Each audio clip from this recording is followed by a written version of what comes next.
Ranieri, en fait, c'est l'arbre qui cache la forêt. Alors, est-ce que prendre Claudio Ranieri, c'était une bonne idée? C'était oui. Faudrait être bête pour dire le contraire. C'était un excellent choix.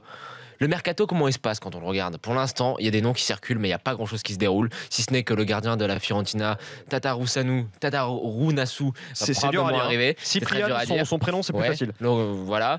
Mais pour l'instant, il se passe pas grand-chose. Et en fait, quand on regarde comment le club est organisé, comment le club s'est organisé autour de Ranieri, c'est le flou total. Il n'y a aucune direction sportive en fait qui est mise autour de Claudio Ranieri. Pour l'instant, on lui délègue un petit peu tout, mais sans lui apporter de soutien.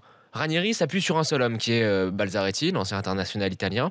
Et pour l'instant, les seules pistes qui sortent pour le FC Nantes, c'est des pistes qui sont travaillées personnellement par Ranieri et par un petit réseau, et par un réseau qui passe hors club.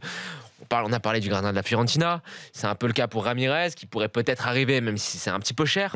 Voilà, alors en fait, le problème de cette situation, c'est qu'on voit que Ranieri, très bon choix, mais si t'as pas de direction sportive, où est-ce que tu vas?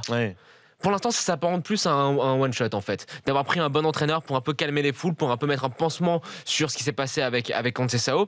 Mais le problème, c'est que le club, en fait, le FC Nantes, à mon sens, il a un tournant. C'est un club qui cherche une vraie identité. Qu'est-ce que c'est le but du club? Quel est son projet sur le moyen terme? Est-ce que c'est de miser sur la formation? Il est vrai qu'il y a quelques bons jeunes, comme le Rageur ou Quateng, qui sont là.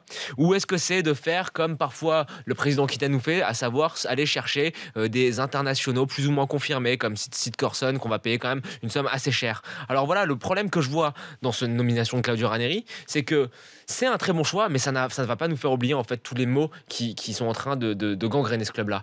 Et le problème en fait du président Kita, c'est qu'il écoute trop de monde. Il y a trop de monde qui lui murmure à l'oreille, et trop de monde qui ont des idées contraires. C'est pour ça que le projet nantais est somme toute assez incohérent.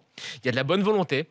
Prendre Ranieri, mettre autant d'argent sur Ranieri, c'était un signe de bonne volonté, mais maintenant il faut qu'il arrive à organiser son club, à reprendre ça en main, à organiser une vraie direction sportive autour de son entraîneur, un vrai projet. Sinon, malheureusement, la crise identitaire nantaise ne pourra pas se soigner avec un seul bon verre de vin, même si c'est un grand cru comme Claudio Ranieri.